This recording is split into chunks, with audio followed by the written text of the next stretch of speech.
We're going to have a fucking good one. Salud. All right. Welcome back to Tales from the Post. We got our first coastie in the studio today. Joe Geerholt? Yes, sir. All right, I was worried I was going to fuck that up. But You'd be surprised at the shit that I've heard. People add letters, take letters away. It's insane. all right. Well, usually I usually try to follow a timeline and shit, but fuck that. We're going to have a boys' day. I usually ask motivation for listening and shit, but fuck it at this point. It's your show if you want. Let's go. Where do you want to start? Like, where does your tale begin?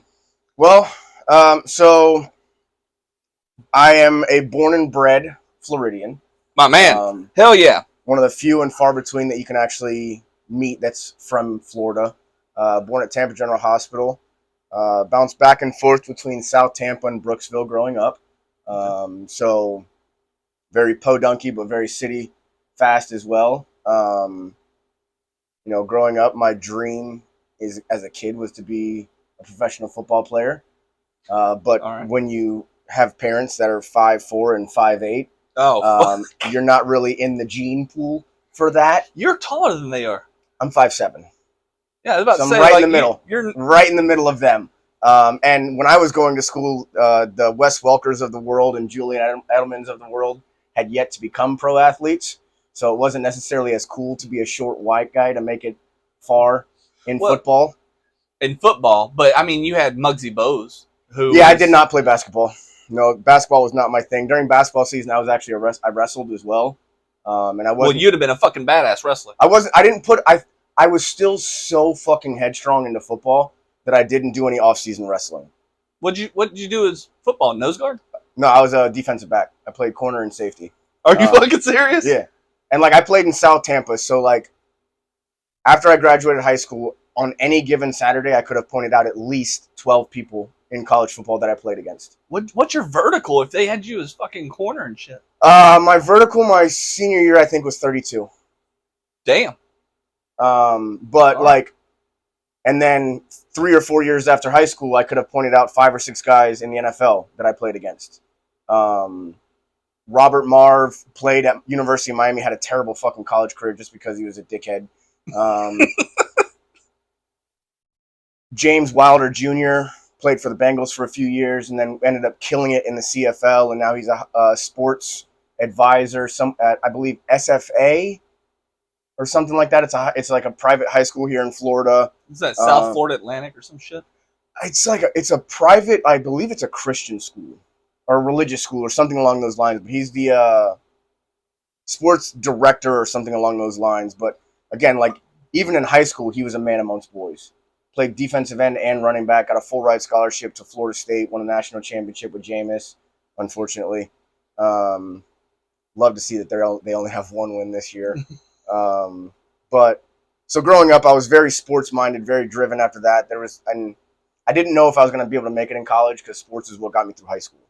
I wasn't going to be able to play at that level to where it was going to get me through school. So I ended up trying to apply for the Coast Guard Academy. Real quick, my personal experience is the Coast Guard has always been hard as hell to get into. Very difficult because it's a very small branch. There's actually, before I joined, there was more employees for Disney World than there was in the Coast Guard. Well, the Coast Guard, the basic I heard was grueling. Second hardest out of all the branches, second only to the Marine Corps. It's only 8 weeks. So you have a smaller basic? 8 weeks. They cram everything down your fucking throat for 8 weeks. Damn. Yeah, like I said, you're my first coastie, and I was Army. I didn't deal with much Coast Guard. Yeah. Even where I was stationed, like Fort Bliss, there's nothing fucking around there besides the Rio and desert. You're not going to have really Coast Guard in the desert. Fort Lewis, I mean, we're right there at the Port of Tacoma and shit, so there's water, but didn't run into any Coast Guard. Yeah. Even whenever we went down for all the Port of Tacoma for shipping and shit. Never ran into any Coast Guard. Dealt with the Air Force there. How many? So y'all have a small branch. Where was your basic at? Cape May, New Jersey. New Jersey. Fuck. All right. Well, It makes sense. I mean, the Navy's fucking has a basic in Michigan. So years and years ago, there was 2 locations for basic. I believe one was in Michigan as well. Navy also used to have a basic in Jacksonville. See, that would make more sense because Jacksonville is a massive fucking Navy base. Yeah, I mean Pensacola, all that shit up there. But I mean Jacksonville's on the northeast side. But still, it's like most of the Coast Guard is usually dealing with like the drug shit between Cuba, Mexico, and here. Fisheries. You have if you have anywhere that's major for fisheries, like the Northeast, lobster like Maine and lobster. crabbing and stuff like that, and all of the longliners and shit like that. So, did y'all get stationed in Alaska too because of crab fishing? Oh yeah. I never went there. I made it a point not to go there. Fuck that. I am a thin-blooded Florida boy. No, thank you. No fucking thank you. So I ended up, if they gave out like fucking PhDs for procrastination, me and Einstein would be the same. Like I would be a fucking, like I would be it, dude. So going through the whole application process for the academy, because they have D3 sports programs. So West Point is D1, Air Force is D1, the Naval Academy is D1, Coast Guard is D3. Coast Guard has a fucking team? Yeah, the Coast Guard Academy is in New London, Connecticut. They have a D3 football team, D3 wrestling team, and then I believe the rest of their sporting is D3 as well. How have I never... Because it's D3. And we're the redheaded stepchildren of the military. We're DHS. Nobody gives a shit about us. Yeah, if you check back in some prior videos, people mention Coast Guard. I'm like, yeah, I don't think they count. Fuck, the Space Force is a part of the DOD, and we're not, and we've been around since 1790. Even the cameraman, before he showed up, he's like, you should call him a glorified tax collector because of the founding of the Coast Guard. So, again, we were founded in 1790, and up until, I believe, right after 9/11, we were a part of DOT. And then we transferred over to DHS. We are under the Treasury, too. Well, so it was Department of Transportation, and then 9/11 happened. We transferred over to DHS, which is where we get such extensive stateside law enforcement jurisdiction. Because if DOD comes in to do law enforcement, that's essentially martial law that has to get in place by the government. Well, they actually just passed that shit, too, from what I heard. Don't quote me on it, but I saw an article. It was like, I want to say a week ago at this point, 2 weeks ago, that this administration actually signed it for lethal force for the DOD here in stateside, which that's unheard of. Like you don't use lethal force against Americans. But I don't know. This channel is apolitical. It's just whenever there's military stuff, I try to for sure. So then I ended up not getting in doing my essays and all that shit because I wasn't in school anymore, and I had really no desire to write up a 500-word fucking essay to get into academy. So then I looked up into going active duty, enlisted, did all my research on the gocoastguard.com page. There was a recruiting office right around the corner from my house. My dad and I took a ride over there one day and spent about 2 hours in the recruiting office talking with the recruiters, talking about different things that we could do, and went back about 2 weeks later by myself, signed on the dotted line, got into the DEP, which is the delayed entry program. And then, what were you, 17 or? No, I was 19, but there was so long of a wait list at that point to get in. I ended up getting a deployment date for boot camp about 3 months later. And what was pretty cool was the recruiting office every Tuesday did a PT run. So the full PT test to get everybody prepped for going to boot camp. So it's a 1.5 mile run, minute set of push-ups, minute set of sit-ups. And they gave you an extra rank if you scored high on the PT test? No, that had nothing to do with our advancement. Which I wish the Coast Guard would have done that for the advancement, much like the other branches do. Like your PFT scores go toward advancement or go towards your EERs or something along those lines. But it had nothing to do with it. It was just mandated if you were an operational rate. So what made you want to join the Coast Guard out of all of them? So my grandfather was in the Marine Corps, and being the A-type person that I was going to be more than likely a bullet stopper. I was already, like, if I thought about joining the Marine Corps, I was written out of the will. The Army, terrible taste in the mouth of my family because of what my father went through. He went to a boot camp in Fort Benning, Georgia, That's where I in went. the middle of summer, and it was clinically dead in boot camp. During one of their rucks, ended up having a heat stroke.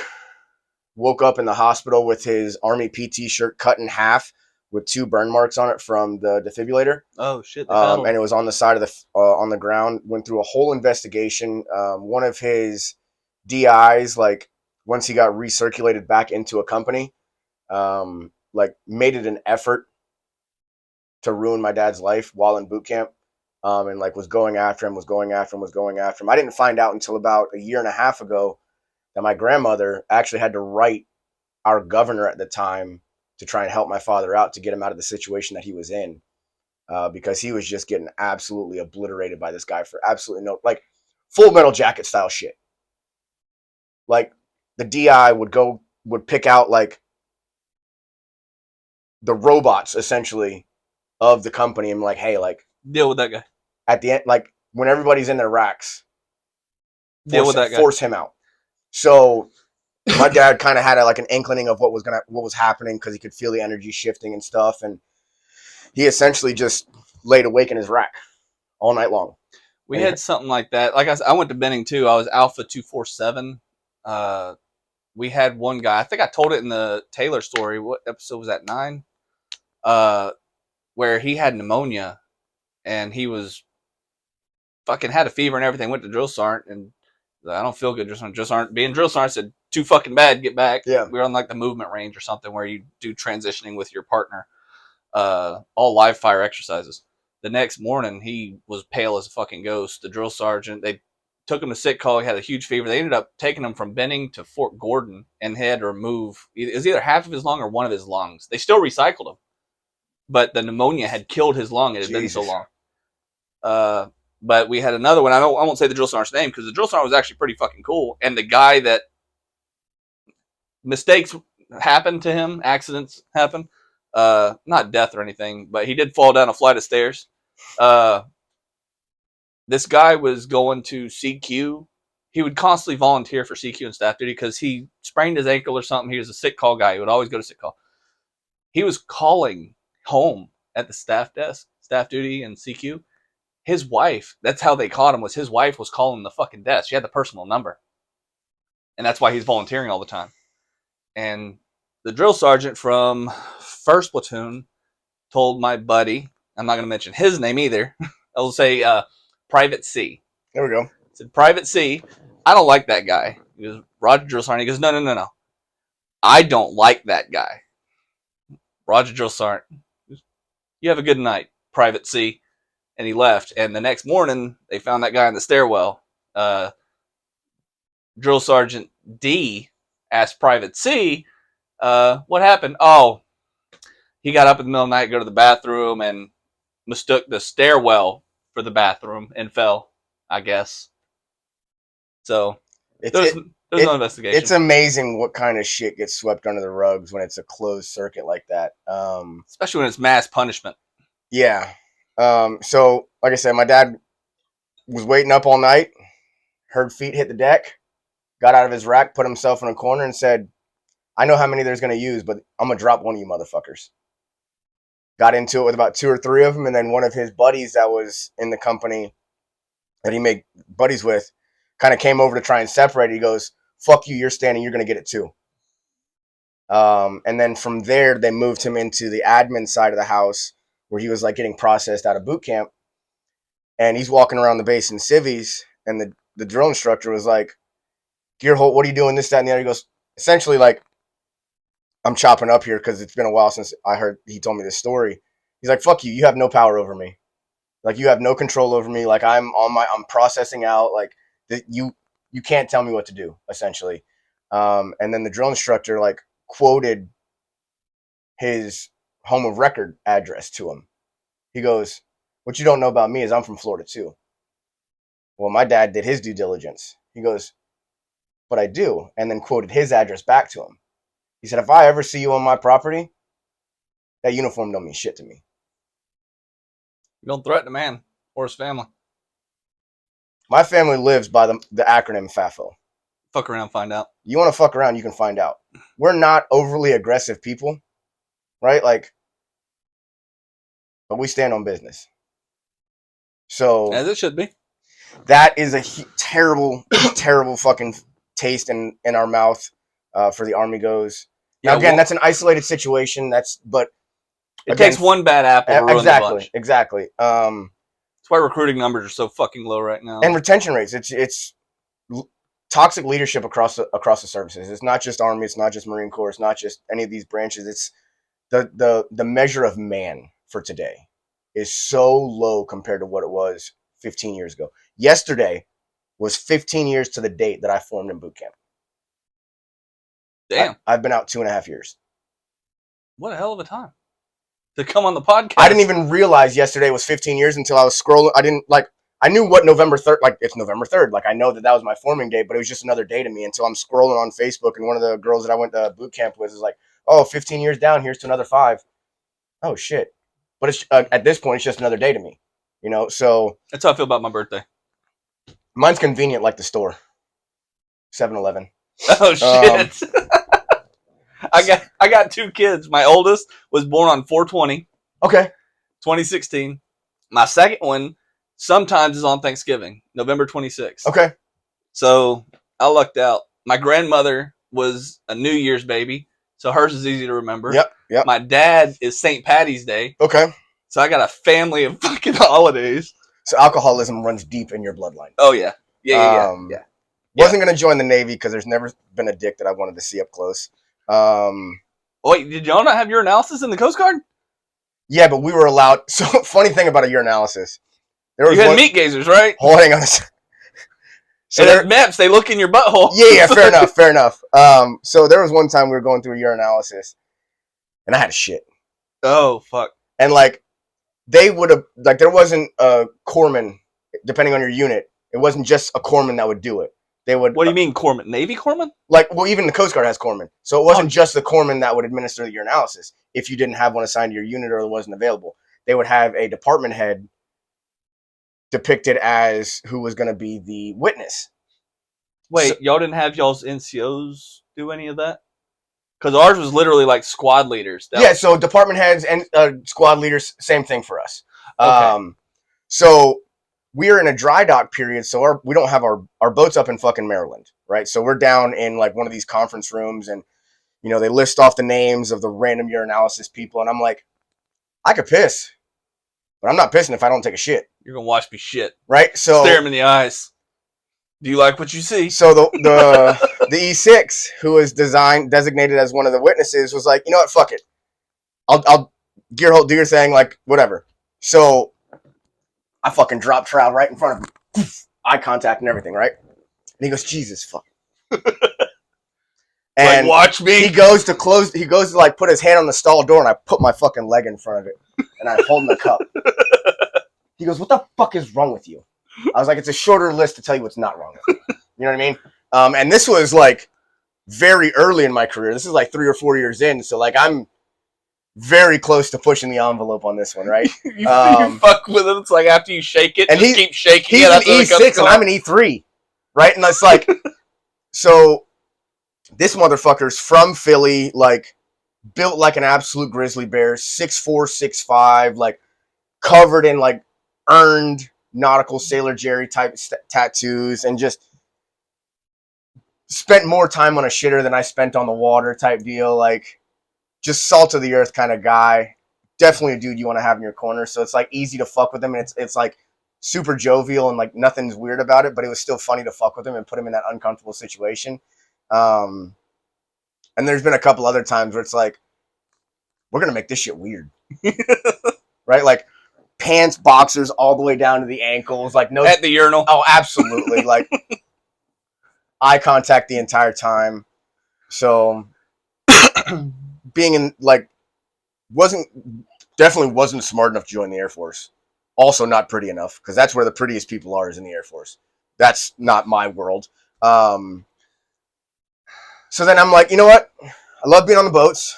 I'm a beach boy. I'm from Florida. I love the water. I've been fishing my entire life. I've been on the beach the entire life. So fuck it. Let's go to the Coast Guard. Did all the research on the different ratings, and or what you guys call MOSs, and I'll call them ratings. Yeah, ratings. Okay. And what stuck out to me was the bosun mate rating, because not only is it, the people that rip a boat into the shit do the things, but it's also the only enlisted rate in the Coast Guard that can hold a command position. So officer in charge, which is on the enlisted side of the house, can have a command post. They will be in command of a unit. So that's like NCOIC. Correct. For what you guys would have. So it's the equivalent of like a first sergeant to a captain. Because we have enlisted command positions or leader positions. Yep. So it's like we have, if you're an E7, you're going to be in charge of a platoon. If you're an E6, you're going to be squad leader. E5's team leader. But over a company, it's first sergeant and the captain that do everything side by side. Yeah, so we have enlisted. Y'all have the enlisted and the commissioned, right? Correct. Yeah. Do y'all have a warrant officer as well, or no? Yes. Oh, fuck. So you have... The Air Force doesn't even have warrant officers anymore. Like, are they bringing them back? Okay, the cameraman said yes.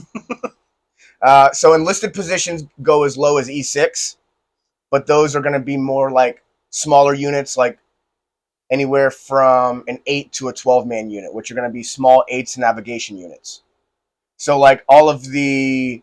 Like when you're out on the boat and you see like the buoys or the day boards and stuff like that, you'll have small 8s navigation units that can be ran by an E6 as your officer in charge and an E5 or another E6 as your second in command, your executive petty officer. And then you can go as high as an E8 for enlisted command, which is going to be on your smaller cutters. So like your 87s, which are getting decommed, slowly getting pushed out of the system for FRCs, which are the fast response cutters. Those are 154s. And then E8s also on like the black holes, the construction tenders, the ones that are out driving the pilings and putting the day boards into place. And then obviously you have warrant officer positions, and then you have officer-led units as well. Your officer-led units are going to be more of your larger units, like your sectors, your communication centers, or your large bases that house a large amount of cutters. All right, so I got two things. One, so our commission side is more of the paperwork side. Okay. Where our enlisted is more of the soldier side. They're the ones that deal with the actual every day-to-day of the unit. Yeah. Two, you said you got out 2.5 years ago? Yep. So you were in when the Coast Guard had those guys jump on that narco sub. Yeah. What fucking unit does that shit?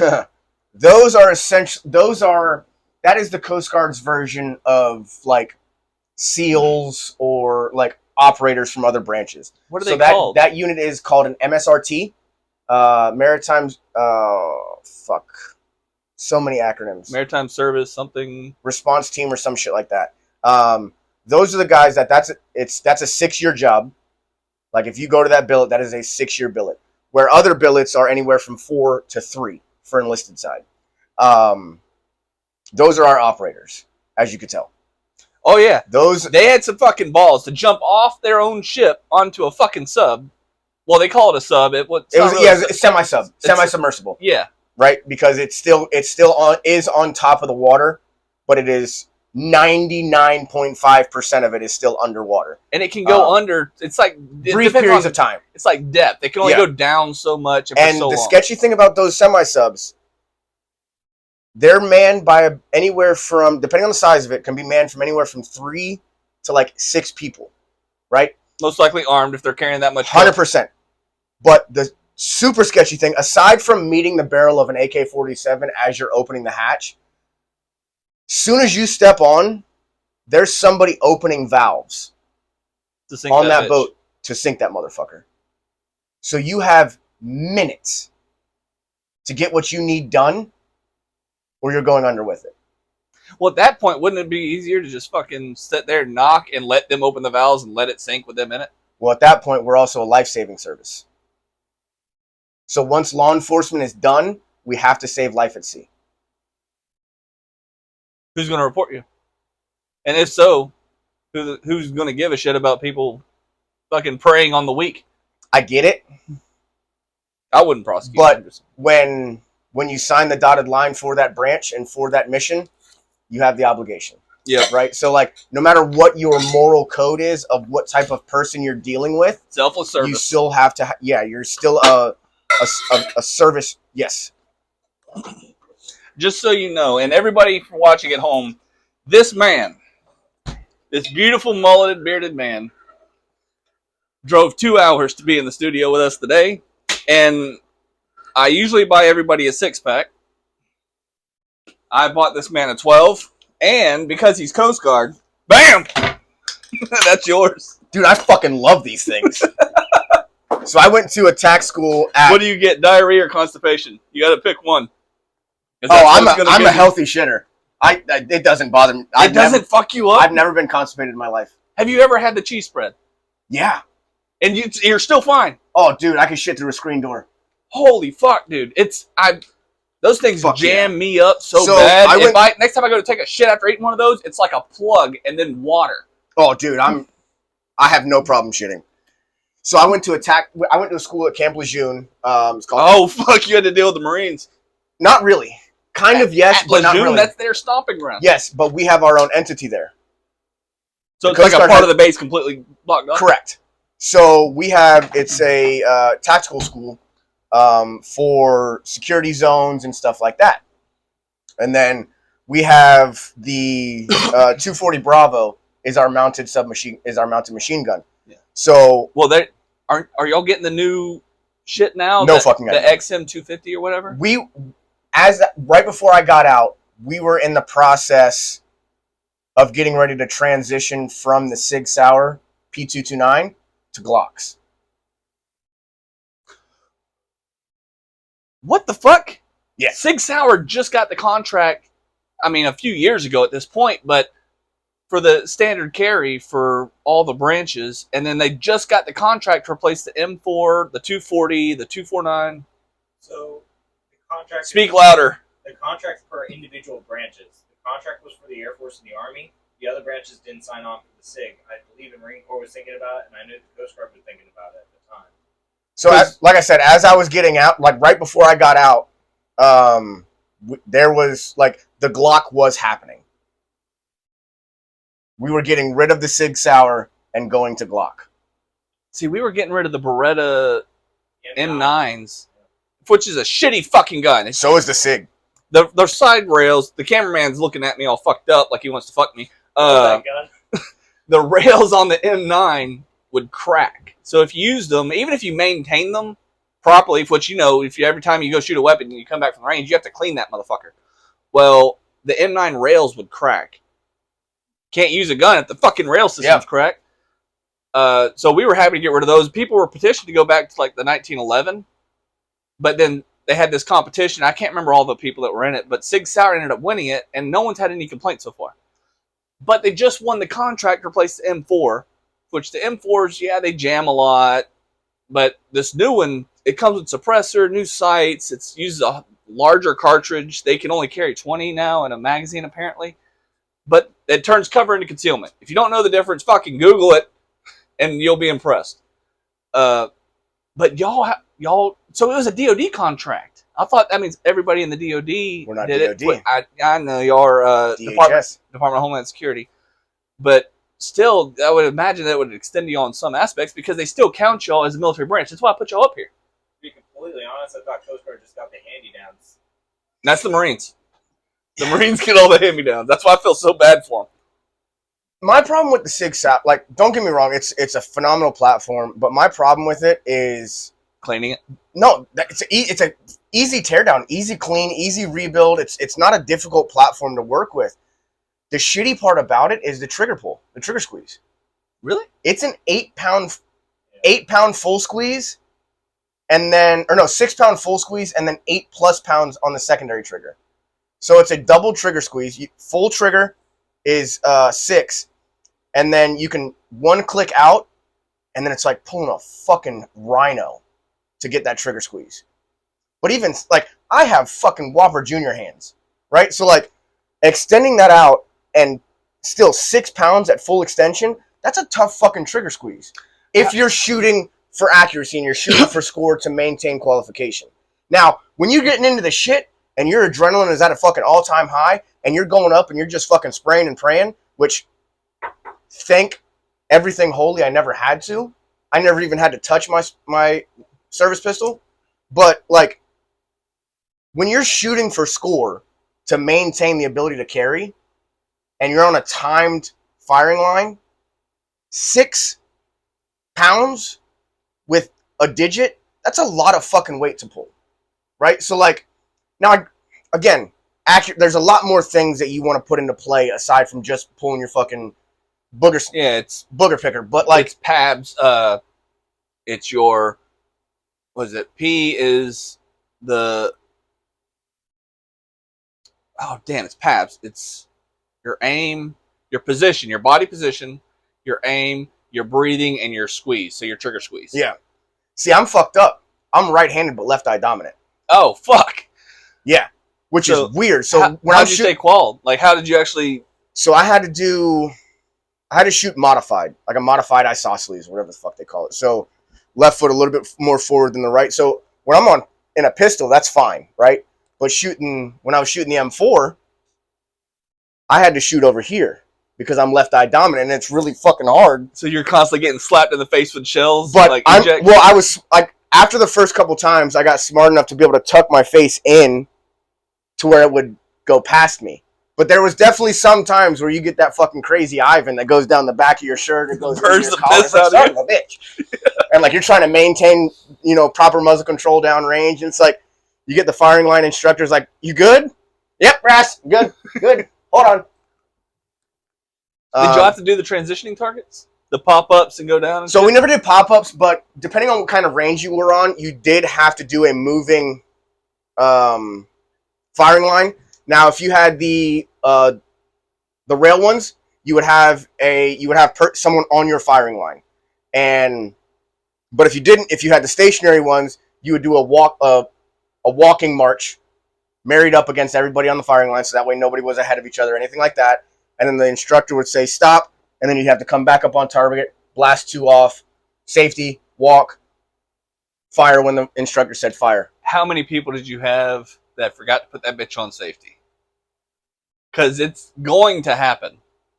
And you're going to, more often than not, you're going to have a negligent discharge. Well, I don't believe in, like, what's the classification of it? Negligent discharge, and then what's the other one? Like accidental discharge or something? Oh. Like, I don't believe in the accidental, because if you're handling a firearm and something happens wrong, that will always 100% be negligent. Exactly. You have done something wrong. I'll be honest with you. I've had a negligent discharge in my house. Oh, shit. Keep your booger hook off the bang button. Had nothing to do with that. Oh, was it like the... So we had a Sunday fun day when I was up in Maine. My house in Maine was fucking sick. Was it a double action? No. I was clearing my wife's pistol to clean them, and I was a fucking idiot. I did not clear it. And it's a Glock. God so I pull it back, and then as soon as I release the slide, sent it around through my fucking kitchen table. If you had put it on TikTok, you would have had a lot of views. 100%. I was an idiot. I fucked up. That was my fault. At least you fucking own up to I it. know. I fucked up. But everything else was right. Everything was pointed away. There was nobody around. It was pointed at the ground. Like, nothing happened. And it's a Glock 42, so I believe it shoots the 380. Not a very high capacity round, not a high speed round. So it went through the table, stopped at my baseboard. And I actually found the Freedom Seed. And I'm like, oh, that's a souvenir. Clear your fucking guns, boys and girls. I see. I've never had a negligent discharge, but in basic, there was one guy who was pretty fucking stupid, and it falls back on that not swapping the safety. We were at the range, and I think this guy's name I will shout out. I think it was Jackson. I'm not 100% sure, but he brought his weapon back down, and he shot the dirt right in front of him, right next to the drill sergeant, who went on to become our first sergeant later, because our first sergeant got promoted to sergeant major. Well, the drill sergeant was fucking pissed, but didn't lay a hand on him, which I was surprised. I was expecting a fucking go to the ground type shit, or it's like, okay, even though the shot's already off, I'm going to tackle you for your safety type thing. But no, he took it like a champ. Drill sergeant was like, "Oh, you fucking it," send him back to the line. And you know, whenever you're on fire and your dust cover and shit's open, you have to drop the mag. Drill sergeant's like, "Is this your weapon that you have to clean later?" And just starts loading the fucking mag well with sand. What a It's like, man, this is gonna be such a bitch to clean. It starts like literally burying this guy's rifle in the fucking mound that he just shot into. Like, play stupid games, win stupid prizes. yeah. But I was like, that's pretty fucking smart to fuck with that dude without He's gonna learn. potentially laying fucking hands on him. He's gonna learn to use that thumb. Put your fucking safety on you. Yep. So, well, what are y'all's deployments like? Because I know y'all deploy. I have another buddy that's a Coast Guard, but he's a cook. Okay. And what he does is he cooks. So, what's that Nazi ship that y'all had that y'all just repainted? The sailboat. You're talking about the Eagle, which The was Bark, the the U.S. Coast Guard cutter Bark Eagle, which I believe was a gift from Germany. No, it was a war prize known as the Horst Wessel, which we actually technically traded a light cruiser for with the Soviets who won it from the Germans. Okay. Well, So that's where my German thing comes from then. I have a history degree. Fair enough, dude. Let it rip, Tater Chip. Well, so they were taking that. It's apparently what they use is for diplomats. Like, hey, this is a congressman and an ambassador. It's all fucking higher echelon shit where they go out and they just sail and have fucking fun and celebrate friendship. Well, he was a cook on that, but what they were doing is they were taking it from somewhere on the East Coast. It's ported out. Its home port is New London, Connecticut, at the Academy. Okay, so maybe that's why he was stationed up there. But he would go on there and cook, and they were taking it from there to, I want to say, France and somewhere else, because they were doing not a decommissioning, but they were doing like a restoration. That thing will never get decommed. Well, they're doing like a restoration or something to it.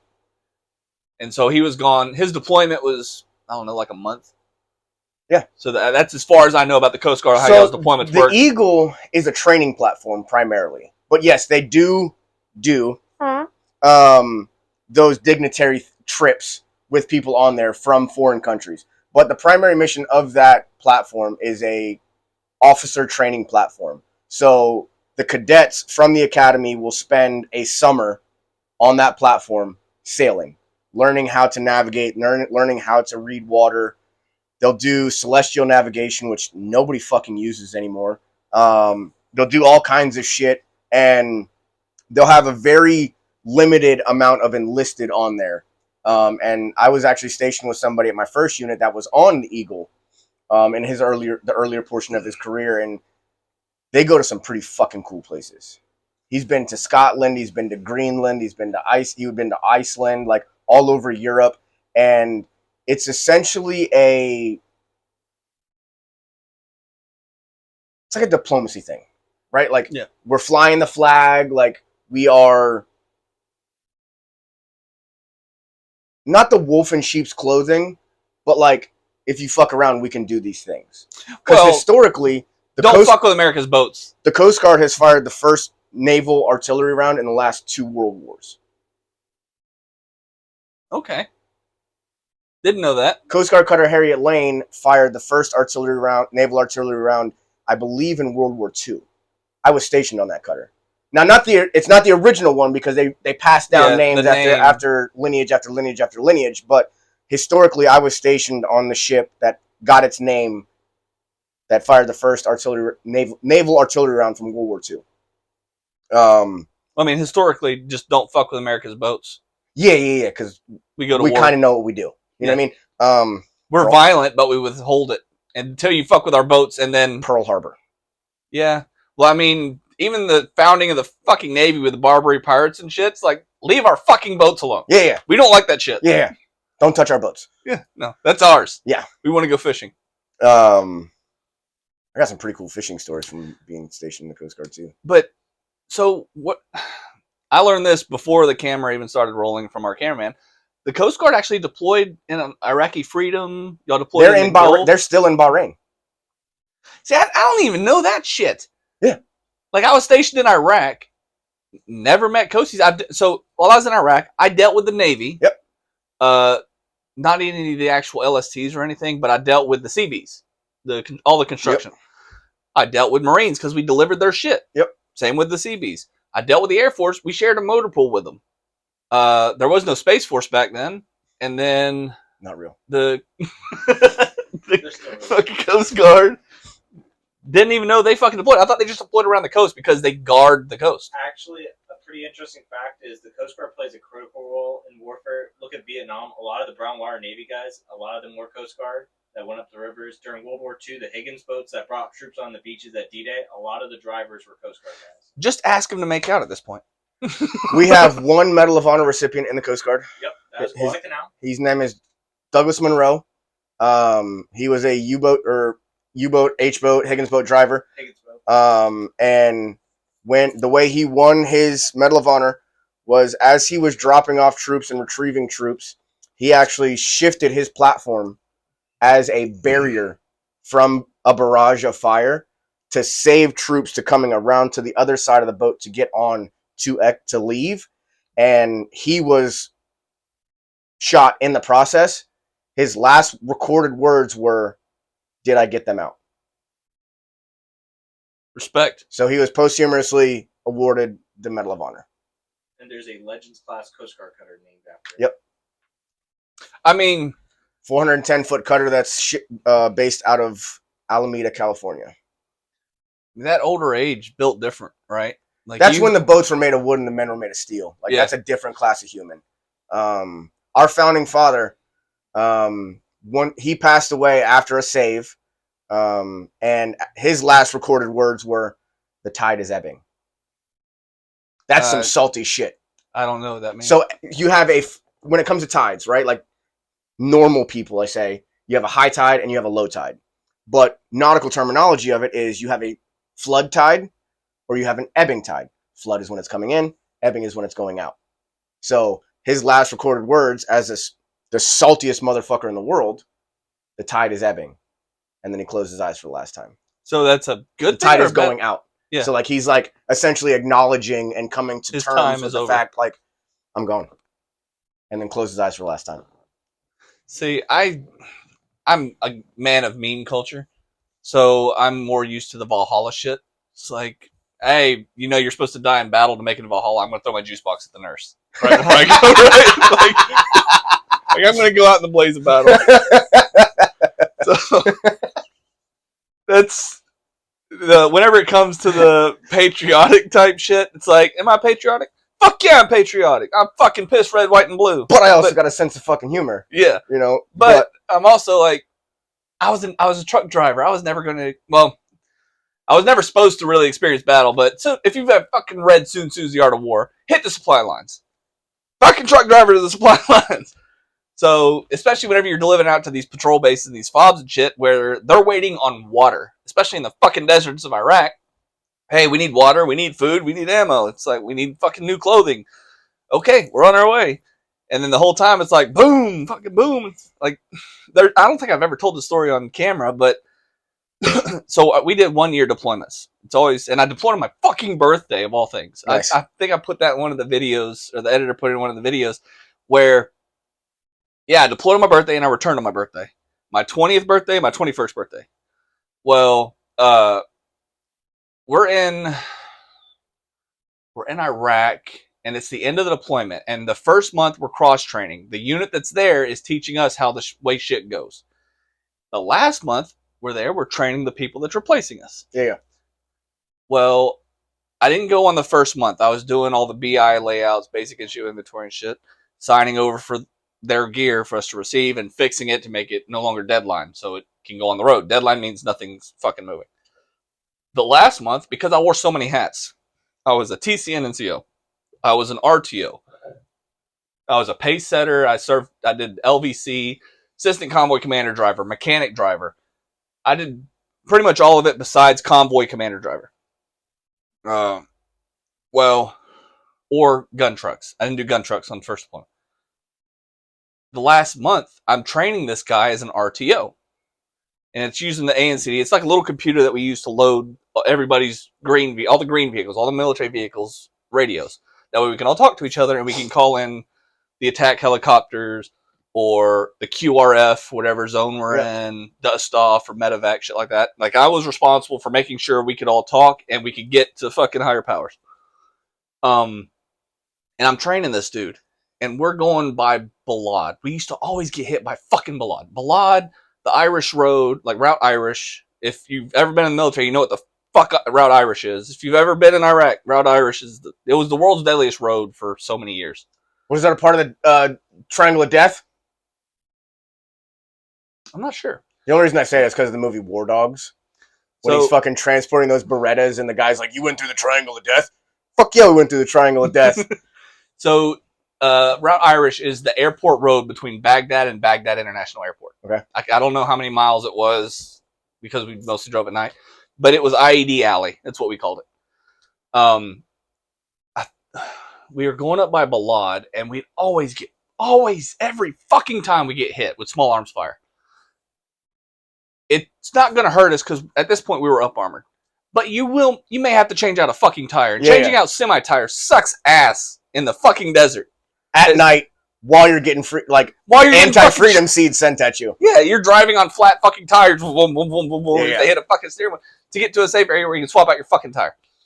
Well, I'm training this guy, and he's fuzzy on the side. For Army, that means he's never deployed. No patches, no nothing. He's a baby.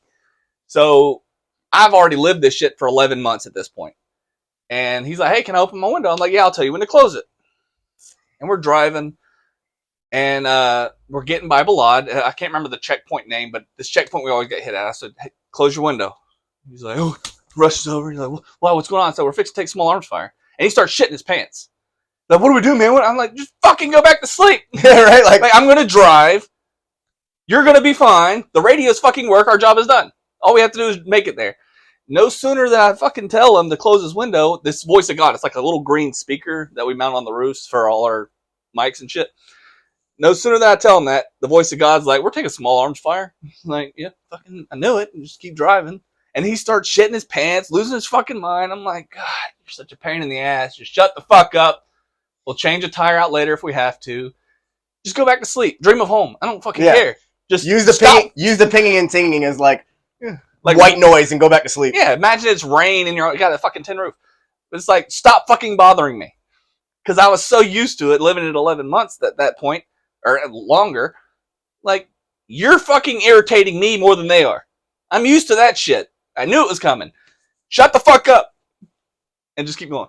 So, like, obviously, the Coast Guard doesn't take a lot of live fire, but very similar situations where, like, as the boat driver and as the person that's responsible for the safety of the vessel and everybody that's on board, very similar situations of, like, nobody on the boat needs to really start freaking the fuck out until I start freaking the fuck out.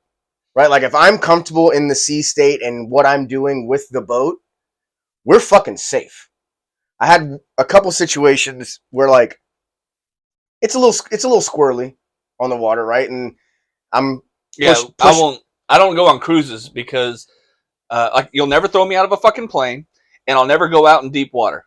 Do I know how to swim? Absolutely. I even know the naval trick because I took naval RTC where I can fucking fill my pants, tie the shit up, and use it as a life jacket. No, I'm not doing the fucking water. Shit lives in the water. There's sharks. There's fucking whales who, for fun, maybe like, I wonder what the fuck that tastes like. It's like, I'm not doing it.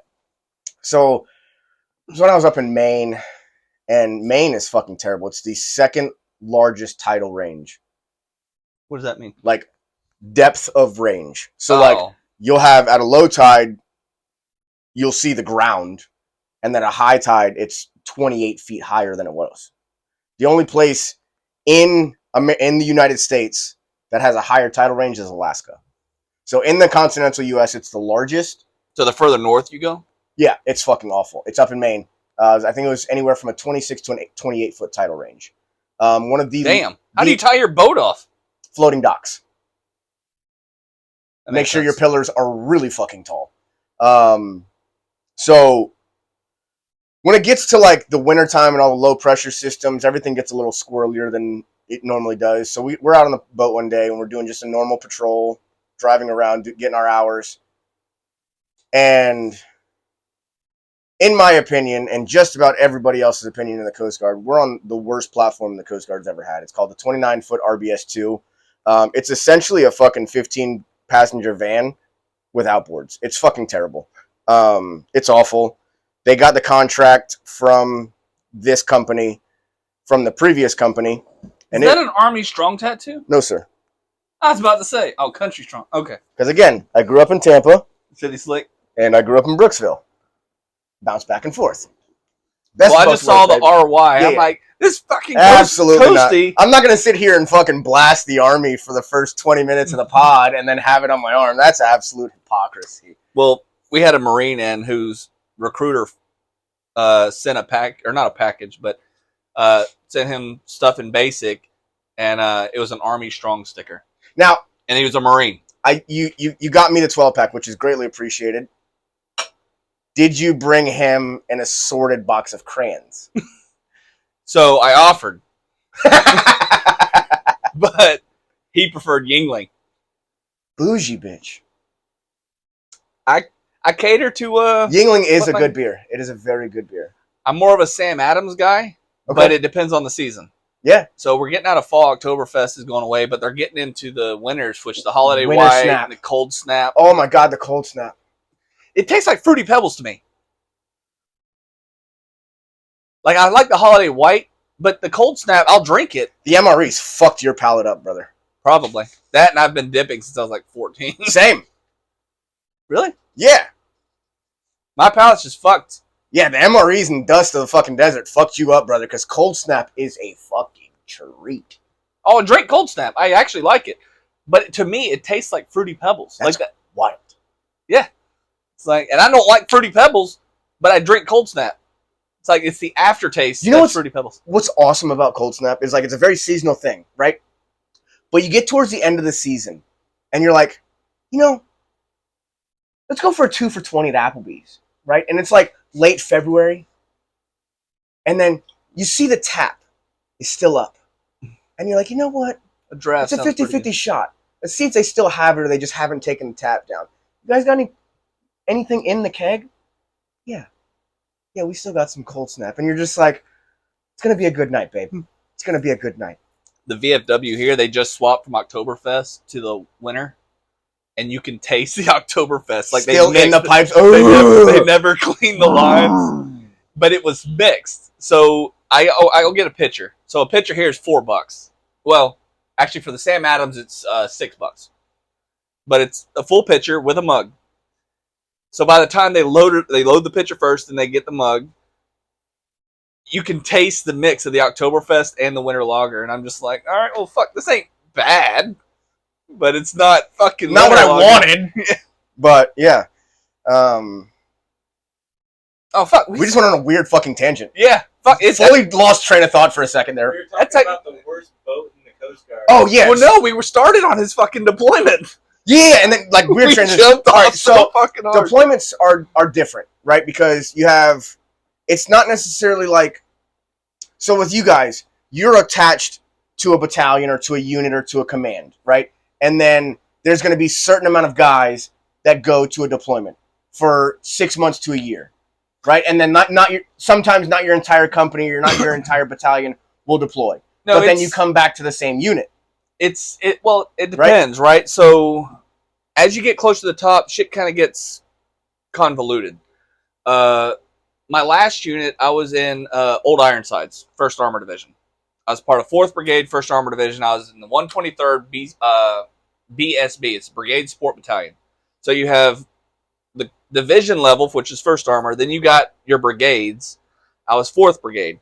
Then you got your battalions that support the brigade, and I was in the 123rd BSB. And then you have your companies. Okay. In divisions like that, it's like Alpha Company, Bravo Company, Charlie. I was in Alpha Company. And then you also have HHC, which is Headquarters Platoon, or Headquarters Company. Well, my unit prior, where I deployed from, was the 593rd Sustainment Brigade, directly under First Corps. It's like a Pepsi patch. It's like a dot. But then my battalion was 57th Trans Battalion, and then my company was 513th Trans Company instead of Alpha or anything. That we would deploy individually because we would be sent out. Like, as a matter of fact, my company deployed before my brigade, before my battalion, to support 4th Infantry. That's why my combat patch, it's the 4th Brigade or 4th Sustainment Brigade combat patch. So it's got the 4th ID clover, but because it's a sustainment brigade, it's got a different patch rather than the 4 clovers in the square. So it depends on which unit you're really a part of. Because if you have a self-contained division, if the brigade is deploying, everybody in that brigade is deploying. Gotcha. So our deployments per se is like for Bahrain, you have people that are getting stationed at units for a set amount of time. Overseas deployments, so to like Bahrain or overseas afloat, or OCONUS afloat, I should say, outside of the continental U.S. So Alaska is technically OCONUS, Puerto Rico is OCONUS, the Virgin Islands are OCONUS. If you're afloat, that's a 1-year job. You are there for a year. If you are ashore, aside from Bahrain, that is a 2-year job. Bahrain, regardless, whether you're ashore or afloat, that's 1 year. Alaska afloat is a year. Alaska ashore is 2, I believe. Fact check me. Throw it in the comments. I might be wrong. It's been a while. But so now if you're stateside and you're on a cutter is anything over 65 feet. So like when I was on a 270-foot ship, the Harriet Lane, out of Portsmouth, Virginia, which was right across the harbor from the 2nd largest naval base in the world, 1st largest in the continental U.S. in Norfolk Naval Base. Which like in the Hampton Roads area or the Central Virginia area, if you're in the military and like you get pulled over and the cop sees you have a fucking military ID, you're pretty much getting a fucking ticket. Damn. Yeah, like, because there's so fucking many bad apples that like you're fucked. Oh shit. So like, not to say that I got out of a lot of tickets, but I didn't get ticketed. What I would do was in my wallet, I would pull, like my military ID was on top, but I would pull that out and put it in my pocket. But I would make it like seen that like I'm not pulling the military card. I'm not trying to do anything like that. Like obviously you pulled me over. I did something I fucked up. Like here's my ID. Like I'm a Florida resident in the state of Virginia, so you could probably fucking put 2 and 2 together to make 6, right? And then be like, all right, so you're not from here. Like listen, slow it down. Like being the fact that like I wasn't being that guy and like making it known that like I'm not being that guy was, I think, kind of where I got my leniency from. But again, like I wasn't a huge fan of being stationed in large military areas for that reason. Like I didn't want any undue attention onto myself. Like I was never like, don't get me wrong, I bleed red, white, and blue. I love this fucking country. I love everything about what I'm able to do, right? But when the uniform was off, the uniform was off. Like it was essentially like leading a split life, kind of. Well, so for the civilian terms, it's separating work from home life. Yeah, like once I got out of the gate, I was back to me. I was less of a robot or less of a entity, more of a human. But you at least you maintain the professionalism. No, absolutely. Like I never did anything to desecrate the uniform, desecrate the flag. None of that. Right? Yeah. Like all of my love for my job and my respect for the people that I worked with and worked for was always the same, but I was never that guy that would like wear accessories or clothing that like brought that attention to myself. I want to add you as a fucking friend on Facebook.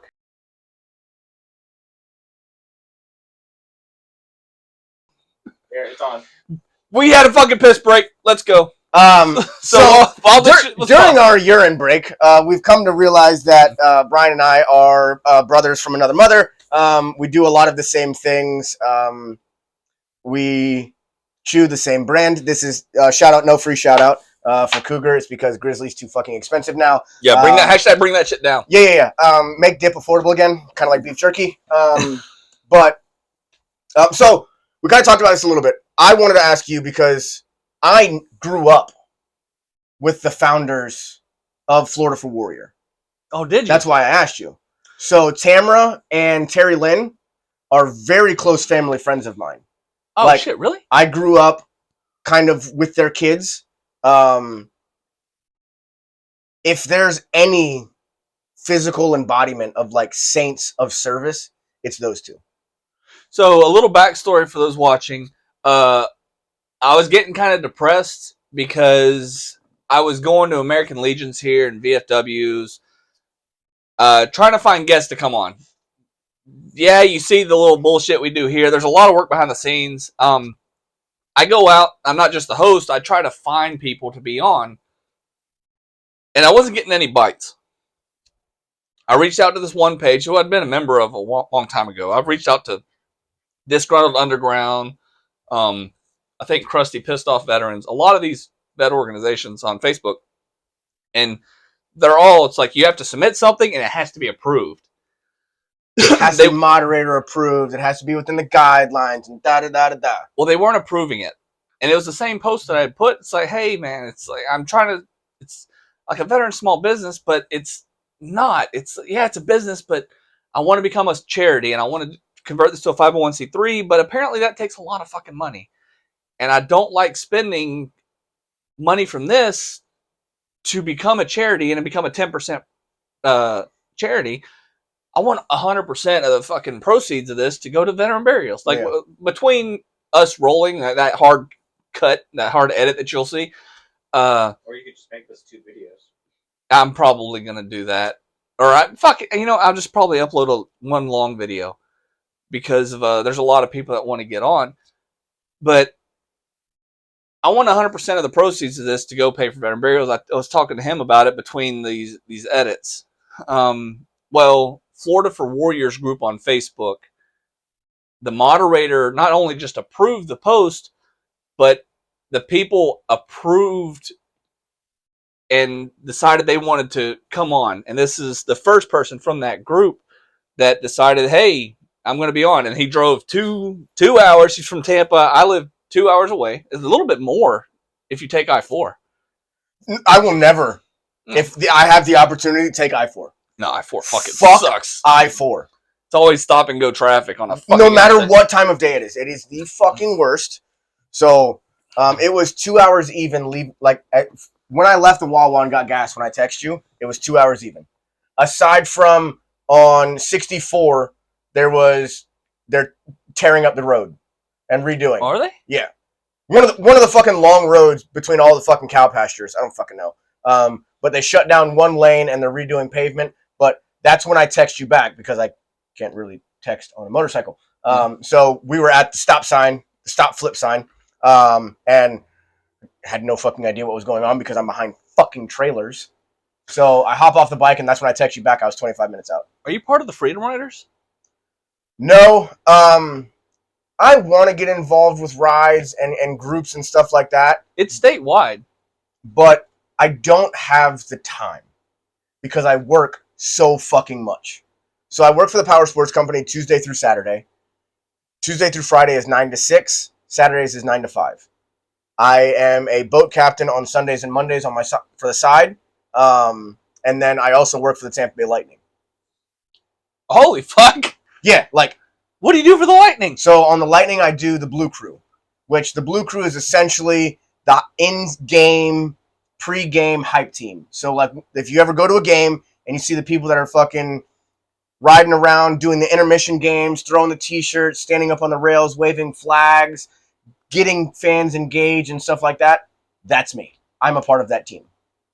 Oh, shit. So you get free tickets to all the Lightning games? No. What? They force you to pay to fucking advertise for them? Or not advertise, but to hype them up? No, I'm a paid employee. I know, so all the games will be paid for, right? So I'm not in a seat.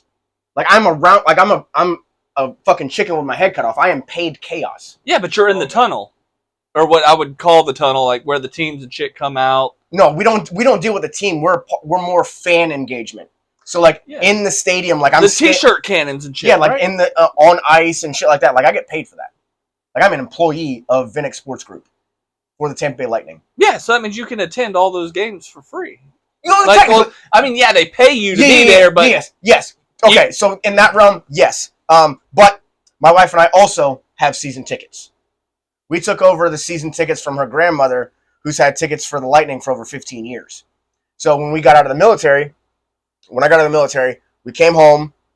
which is when we lost to the Colorado Avalanche in the Stanley Cup Finals. My wife was at Game 6 when we lost at Amalie Arena. Because Tampa Bay Lightning's a damn good hockey team. Very good hockey team. I get a lot of backlash or like a lot of weird looks when I still call it the Ice Palace, because growing up in South Tampa, that's what I grew up with it as. It will always and forever be the Ice Palace. You'll get weird looks whenever you call the Tampa Bay Rays the Devil Rays. Yeah, it's like, right. Bitch, they changed their fucking name. Yeah, right. So it used to be Devil Rays. So my wife sent me a link on Facebook one day. She's like, "Oh, they're doing tryouts for the Blue Crew, this, that, and the other, and da-da-da-da." Not thinking that I was going to go through with it. Well, I fucking did. And then I made it through the tryouts, and then I got the fucking later in the afternoon of the tryout, my number was pulled, and then they wanted to do the further interview later on. Thumbs up, bitch.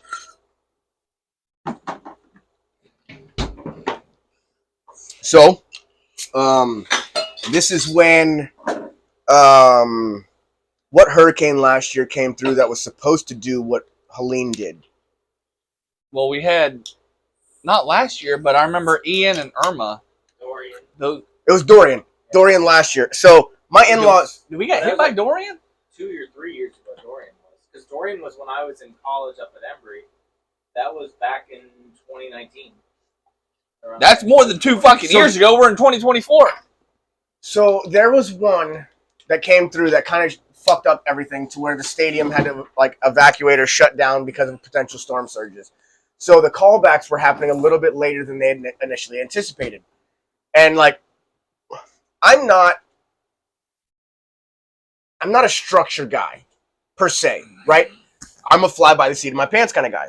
But you wing it. If you give me a fucking timetable or a time point that we have to be somewhere, my ADHD with a sprinkle of fucking tism is hyper fucking activated on that. I swear we may be fucking related. Right? So, like they said, after this, expect anywhere from 7 to 10 days. I'm on day 12, and I'm like scrolling through every fucking inbox of email. I'm scrolling through an email inbox that I didn't even give them. God forbid, like if they had found that one, right? Do you get horrible sleep the night before you have to do something? Yes. If it's something major, absolutely. So it's like anxiety, just fucking. I finally get the call back after the Zoom interview type deal. And like, hey, like, sorry, like it took so long. The hurricane kind of jacked everything up a little bit. But your energy is amazing. We'd love to have you. I could have shit a kitten. I was so happy, right? So what do you do for the blue team? So again, I run around the stadium. I wave flags. I get crowd engagement into the stadium. Oh, you do all of it? Yeah, like we do all of the things. Have you ever tried to hit people with the fucking t-shirt cannon? No. Like, I'll tell you right now. So, do you paintball? You ever play paintball? So, the most basic fucking paintball gun ever. What is it? Well, I had... Tippmann 98. I'll answer it for you. I had a plastic one. It was, I want to say a Manta or... Oh, like the blade, like the plastic fucking individual CO2 that you could get from Walmart for like $25 Well, no, it didn't have the cartridges. It had the actual CO2 canister, but everything about it was plastic. It wasn't like the Diablos or the Piranhas. It didn't have a halo hopper. It was just a fucking, basic shit. Yeah. You could get it from Walmart for like $30. Yeah. Well, all right. So the next level up of basic, Tippmann 98. Tippmann 98 is like the AK-47 of fucking paintball guns. You can literally run it over with a fucking Mack truck and it still is going to work. That is our t-shirt cannon. Is a Tippmann 98. It's fucking sick. Propane tank on it. It's got the fucking giant plexiglass thing. It's fucking awesome. Not compressed air. You're fucking shooting propane? I think it's one of the two. I don't know. Anyways, I mean, fucking propane's flammable. There's a huge difference. I can load that motherfucker to 200 PSI and get it to 300s from the ice. Sick. If the t-shirts are rolled right, that's the kicker. If the t-shirts are rolled tight enough, I can get a t-shirt into the 300s. Okay. Yeah, it's fucking sick. But it's like shooting. It's like fucking with your friend, loading a couple buckshots and then a slug on the third round and then not telling them. So, like, you don't know if the t-shirt is loaded right until you get that extremely, like, significantly different audible thunk, and then it just fucking sends. It's funny you said that because his dad did that shit to him.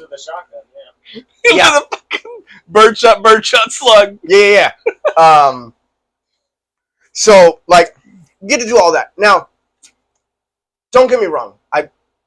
Being able to be at every hockey game, I was going to be there anyways because we took over the season tickets, right? It wasn't because of that. I grew up going to Lightning games with my dad. I grew up loosely being a hockey fan because, again, going with my dad, being in a hockey town or what was growing into being a hockey town. Do you watch hockey for hockey or do you watch hockey for fighting? Yes. Okay. A little bit of both, right? Because since I've been working with them now, this is my second season, I don't follow anyone but the Lightning.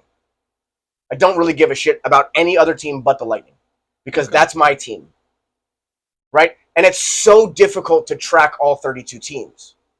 Well, I mean, Florida, we're not known for snow, much less fucking ice. We are a hockey state now that we have 4 Stanley Cups in the state of Florida. Fuck Florida Panthers. First of all, the fact that they won, it's cool that they stayed in Florida, but fuck them, all right?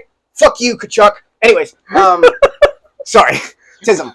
Well, Florida. So Tampa Bay Lightnings is the only team in Florida to really consistently beat the fuck out of Canadian teams. Yeah, it's sick. Love it. And I don't know if y'all have watched Letterkenny or fucking phenomenal. Or what's Shoresy? Phenomenal. If you watch Shoresy, Canada, they fucking take hockey serious. Very seriously. And for a fucking sunshine state known for beaches and old people to beat a fucking hockey nation where they pretty much live in ice 24/7. It's pretty fucking cool.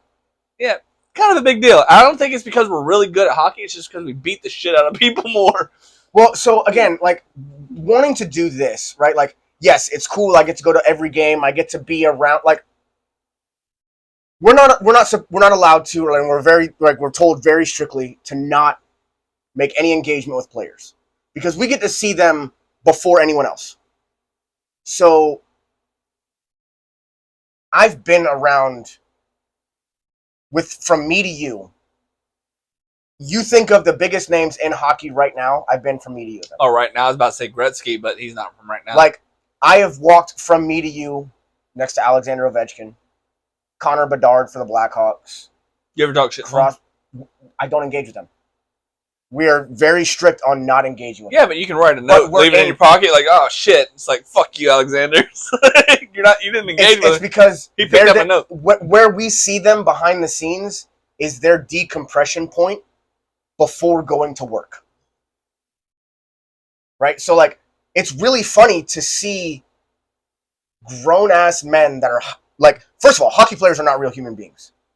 They're not real. No, they're just fucking They are cyborgs that were made in a fucking lab. Right? Like, I just think of them as, like, meat fighters. It's like, have you ever played Mortal Kombat? Yeah. So you got meat, and they just fucking love fighting. That's what hockey players are. The reason I say they're not real players is because there have been players, Braden Point specifically, Steven Stamkos, a lot of these guys play through some of the most gruesome injuries. Braden Point broke his tibia, played in the Stanley Cup Finals fucking a week later. What is a tibia? Your shin bone. Your tibia? Yeah, that's it. Don't fucking correct me, okay? Like, I'm adding a couple extra letters, okay? Fuck off. Tibia. What the fuck is a tibia? Tibia and fibia. Whatever. Fibula? I don't fucking know, alright? I'm not a fucking surgeon. But, like, broke his fucking shin bone. How the fuck did we get off military shit to this? Well, we started talking about jobs and shit. So you're already on 15 minutes of hockey. But, so the reason I got into this job was to be able to, like, help create memories for people. Which is also why I got into the industry of boat captaining that I got into. I don't do fishery, I don't do, like, fishing charters, I don't do any of that. The first boating job that I got into was a dolphin tour boat off the St. Pete Pier. Oh, that's pretty cool. And then I transitioned from there to a, like, water sports company where we did tubing and wakeboarding and stuff like that. That's fucking dope. And then on the outside of that, when I doubled down with that and a tiki boat company, where it's not like one of the circular ones that looks really unsafe and unstable on the water. It's essentially a floating dock with motors. Shout out Levique Boat Tours and Rentals. So what, you said tiki boat? Yeah. So anytime I think tiki, I think bar. Yeah. So but that could be the alcoholic in me. Yeah, fair enough. We have a bar that you can belly up to. Okay. Again, shout out Levique Boat Tours and Rentals. out of Madeira Beach, right behind the Cambria Hotel. It is a floating dock with motors. We have a giant tiki material type thing as the canopy. It's BYOB. I had 6 hours. Fucking pause. Did you just say it's a float up bar, but it's BYOB? So it's a floating dock with motors. We have the bar that wraps around the captain area. So there is a bar. Yes. But it's a BYOB. BYOB bar. Yes. Insurance loophole. The insurance to have a license to serve or license to... You need a liquor license. Exactly. Which is like north of $1 million. What the fuck? Liability purposes. Because if for whatever reason you operate a vehicle after you leave our platform, it's the same thing as a bar. We are held liable for not stopping you. And I'd imagine drowning too. That too. So, we are not held liable for over-serving. So you just provide the table. We provide the cooler, the ice, the Bluetooth speakers, and the captain. We can hold up to 13 people, and it is fucking amazing. So I got into the experience and memories world. Well, you can't say they didn't have your best beer. You know what I mean? You got to fucking bring it. Yeah, you can't complain because you brought it. But again, being able to create core memories for people, things that's will be talked about for forever. That's free, and I'm not doing it for this purpose, but thinking big picture, that's free advertising. Because when you have people talking about an environment that you experience, or a memory that you experience, or an endeavor, or whatever, right? The whole reason this exists. That's publicity. That's it. Not only for myself, but for the people that I work for the environment that I'm in. If I can create that, especially where I'm at right now, based off of what Helene and Milton did to the Gulf Coast area. Oh yeah, you got fucked. No lube. Right? So having people come down and paying money to a small business. We have 2 boats. That's it. We're not some big corporation. We're not all over the world. It is a family-owned and operated, essentially side company, because both of them still have day jobs outside of this.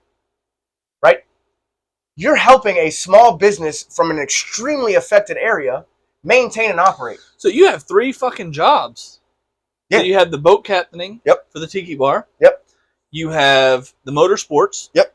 Well, power sports company. Yep. Yeah, I was about to say it's more like water sports, power sports. sports. Jet skis, dirt bikes, 4-wheelers, side-by-sides, all that shit. And then you also have your side gig with the Tampa Bay Lightning, passing out T-shirts and getting just absolutely wild with the crowd. You got a fucking work ethic as thick as, fucking Schwarzenegger's neck.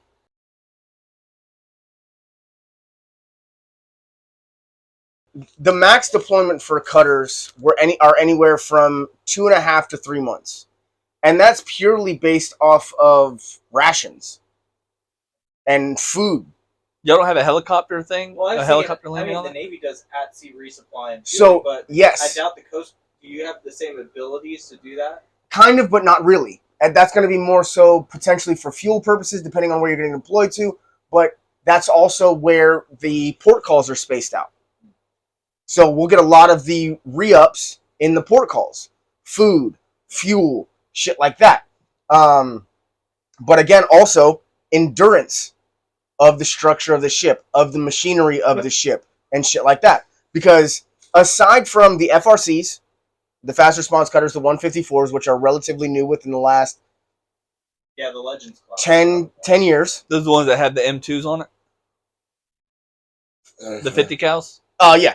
All cutters have 50 cals at least. And then... About the same one that Monroe is, right? Monroe's a 410. Yeah, that's Monroe's the big bitch. Class. Yes. Yeah. That's the big one. Those are still getting rolled out. Those and then you basically destroyers. Yeah. Well, they're fucking as big as destroyers? 410s. Because the Navy shares the same platform with them. The idea was it's a universal platform that in case of a time of war, the Coast Guard could use them for convoy escorts and other things. But that means they have the helicopter landing pad on them. Yes. 210s and above have the capacity of landing a helo. Usually Dolphins, if I remember right. 100%. 378s can land the Jayhawks. Yeah, but 210s and 270s can only land the Dolphins. I'm lost. So the Dolphin, I'm trying. So the Dolphins, but my brain is fucking frying. The Dolphin platform is identical to what a lot of hospitals use. Yeah. Where you see the enclosed tail rotor. So it's like more like a loach. It's like the small full window fucking thing. Yeah, Correct. And they're usually painted like a bright orange, bright All Coast Guard platforms have their, whether it be the orange and white racing stripe, or aside from the one class out. The yellows. No, there's one platform that has the tradition, like the throwback, and it's like one or two of the Jayhawks. But outside of that, it's going to be the Coast Guard red or Coast Guard orange with the white and blue racing stripe. See, I'm used to the red and whites. Yes. Those are the ones I've seen. Yes, that's the Dolphin, but the Jayhawk is the same platform as the Black Hawk. Yeah. It's the exact same platform. We just don't have all of the... but the Jayhawk is also the only platform that we do have Freedom Seeds in. And that's called the Hitron. That is ran out of Jacksonville. How big are the Freedom Seeds? 120? 50 cal. 50, okay. Yeah, I could have sworn you guys also had regular old infantry machine guns, like Bravos are on those as well. Well, that's 240. They'll run the 240 and the 50 cal. The 240 is going to be, they'll run the 240 and it's essentially sitting in a sling. So that way you can move it inside of your door. So no mount? No, not really. It's added weight to a platform. You want to keep as little weight on the fucking helo as possible. So it's essentially sitting. It's big. It's stronger than fucking paracord. But when you look at it from behind the gunner, it looks like paracord holding the 240. You gotta remember, most of the time the Jayhawks are being used are operating from the land and are doing at sea rescue. Yeah, dropping swimmers and picking people up and shit. All pararescue. Yeah, kind of. But not dropping a rope and having people like rappel down or anything like that. It's a harness. Was that board thing? They'll do that, or they'll do the sling where the swimmer puts the sling around the person and then they'll hook to it, and then the sling is attached to the swimmer. So like, I've seen the cage one. It's like a tubed cage. It's a rescue basket. Yeah. And then I've seen the board. It's like rescue litter. It's called a Stokes litter. And then I've also seen the one where they tie people off. Yep. I've been a part of a couple different of those rescues. I've never been a part of the sling rescue. I've been a part of sling training. So that way, as the boat driver, I can do all of them. But I've been physically a part of Stokes litter rescues and basket rescues. Fuck yeah. This shit's kind of ran long, but we've been having a fucking blast. Do you need more? I'm good. Okay. I'm chilling. Well, I don't know how you're going to get that shit home. Do you have I got bags. Oh, do you? You have saddlebags? Yeah. Okay. So I know I've asked this twice, but now since the video's on, have you ever been on the built to cap side? Yeah, so there's actually two different platforms in the Coast Guard that are designed to self-right. The first one that was in circulation was the 47-foot boat. Those are the ones that are going to be in a lot more of the heavy weather areas like your Northeast and your Pacific Northwest.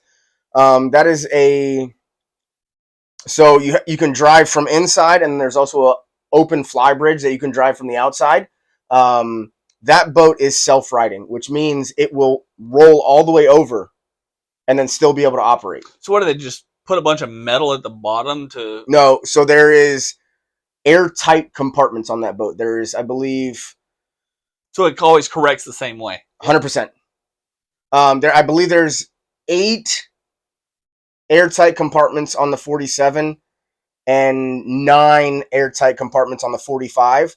The difference between the 47 and the 45 is the 47 is a shaft-driven platform with a propeller. So it has 2 inboard Detroit diesel engines running at about 430 horsepower apiece. It's always Detroit. Yep. Always Detroit diesels. And then it has a shaft with a propeller on the outside. And that is the heavy weather unit. Anything over 12 feet of seas is considered heavy weather. So 12 feet of seas, you're talking about... 12-foot waves. Yeah. Yep. And then the 45 was originally designed to supersede the 47, but the people that wrote up the contract did not pay attention and listen to the people that drive the heavy weather units to tell them, hey, you're designing a jet-driven boat to take over for heavy weather shit. The 47s in heavy weather regularly have their props come out of the water. because they're cresting waves. And then when you come back over the backside of a wave, you'll have a violent vibration of the propeller catching back into the water. I don't know if you know much about fucking jet-driven shit, but if there's no water going into the boat, there's no boat fucking moving. Boat suck water in, boat push water out. That's how it moves, right? And if you have your impeller or your jet outside of the water, it's sucking air. Air doesn't move boat. It's a tale as old as time, to quote Aladdin. If you've ever been in mechanics, you know that they hate engineers, especially whenever it comes to cars. The bright fucking engineers that have college degrees, it's like, oh, we're going to put the starter inside the bell housing or fucking underneath or on top of... Let's not think about how we maintain these motherfuckers. Yeah. It's like, oh, I got to take this bolt out, but in order to take the bolt out, I have to take the whole cross member out. If the cross member's fucking out, then I have to have something to support the transmission. And then I have to take the old timing assembly off just to get the fucking... water pump. Yeah, like, oh my God. So, once they put the first 345s into circulation as far as product testing, then they finally realized that that's not going to be a heavy weather asset. So the 45s then went from going up north to then staying primarily south, because they still have that capacity of being in shittier weather, just not in the shittiest of weather. So all of the 47s were then moved from any southern position to all up north, because they essentially did not continue the contract on those platforms to go into these 45s. The 47s, with a tailwind and a following current, on paper, they say they'll do about 21 knots. Everything looks fucking better on paper. 100%. 100%. I have that. I've had one pinned out with the aforementioned weather 18. Right? Makes sense. Now nothing's ever perfect. Now the 45 will do every bit of 46 knots. It is essentially a giant jet ski on steroids. Now the only shitty thing about it is, with it being a jet-driven boat, is if you get into any like tactical maneuvers or high-speed maneuvers, it turns on a fucking dime. But if you get into cavitation, which is where the air is in the so cavitation is essentially what your prop wash is. So if you look behind your boat and you see all the white shit behind your boat, that's cavitation or prop wash. It's the air getting... That's your propeller oxygenating the water, essentially. So if you get in excess of water into your jet, you lose propulsion. Yeah. Because it's not water. So if you're into tactical maneuvers where you're still in that cavitation, you're still in that air or over oxygenated water, you lose a lot of your propulsion, and then your turbo spools down, and then you don't have that response system. So, which is why 90% of tactical operations in the Coast Guard or in the marine world in general are all done by propelled or outboard motors. Because when you're in a prop, you'll have a little bit of prop slip in a heavy excess of cavitation or a heavy excess of oxygenated water, but it won't be nearly as much power loss from the jet as it is to the prop. All right. Well, I do want to end this. It's not new. I've done it for a few episodes now, but something that there's two things. One, you want to pass on advice to the newbies that are fixing to join or that are brand new into the service. And the second part is something that the civilian population misconstrues or has messed up that you want corrected. So we'll go number one. So advice for the newbies. We'll go officer and enlisted. So if you're looking to go in officer world, this is advice that I've given to every cadet, anybody that's in ROTC that wants to go to the officer side of the world. Listen to your enlisted. They are the ones in the shit. They're the ones essentially doing the shit that you're going to bolster your OERs for. Pay attention to what they're doing. Give a fuck about them. Because they've already been there for a few years. Your equivalent as a brand new officer coming out is going for the Army. It's going to be like a platoon leader. So that means your equivalent is a platoon sergeant, an E7. To make E7, they're at least 7, maybe 8 years in. They've already had that time. They had the experience. Listen to them. Yeah, find your senior enlisted. Enlisted personnel first joining, shut up and be a sponge.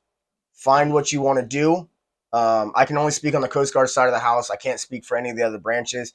When you come in enlisted, you're essentially OJT. You become you're what's called a non-rate, and you work on the engineering or the deck side of the house, and you can work with all of the other rates to figure out what you want to do, and then you put your name on an A school list to then get your rating.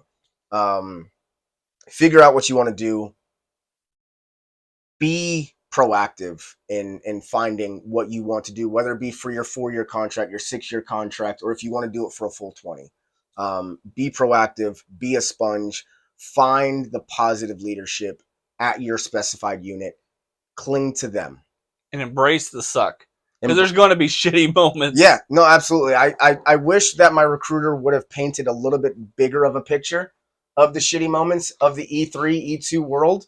But that's not the glorified world that they want to paint you for. If you have any questions of the Coast Guard world, please reach out. My social media is Captain Joe 813 on Instagram and TikTok. Also, I'm sure you'll watch the episode, and if you leave anything in the comments, he'll be able to see it. Absolutely. And then what was the second one? Anything you want to pass on to the civilian population that either they misconstrue or something you want them to know. So a myth. We're not fucking millionaires. We don't make a lot of money. Like I said earlier, until you get to that like over 12 years E6 point, like you're technically based off of your base pay living under the poverty line. Like, yes, we are given healthcare, like, but that still comes out of our paycheck as well. We are giving allowances to live on the economy and to eat and stuff like that. So, like, we are public servants. We did sign our lives away to protect this country. But at the same token, like, we're also taxpayers. Yeah, we are also human beings. So just because we wear a patch, we wear a uniform, we have the same fucking rights that you do. Right? Just because technically you as a taxpayer are paying our bills doesn't mean that we don't fucking pay taxes too. So if you really wanted to get into the nitty-gritty of it, technically we're fucking self-employed. Not really, but we are also paying for our salary as well. So, like, yeah. I would not take anything away from my 12 years in the service. Right? I loved every fucking minute of it until the end when it got extremely toxic. But that's the biggest thing I would take away is the entitlement of the civilian human that thinks that they can talk to a uniform however they want. Because they're a taxpayer. Yeah, see, that's taxpayers, the government jobs, this goes for Army, I'm sure it goes for Marines, and a lot of your paycheck goes to taxes. As a private E2, I was like $1,200 a month. You get paid on the 1st and the 15th. I was probably collecting somewhere in the high 400s because they tax the living shit out of you. Every paycheck, it's like on the 1st, I get like $400. Did you ever change your residency? No, I stayed here in Florida because Florida's there's no state income tax. Yeah, you need to speak to someone about that. Yeah. I mean, that was years ago. It is what it is at this point. Yeah. I'd be retiring in 4 years if they'd let me do my 20. But that wasn't in the cards for me. Yeah, I'd be in 5. But like I said, it might have been during a cut, but yesterday was my 15 years of forming at boot camp.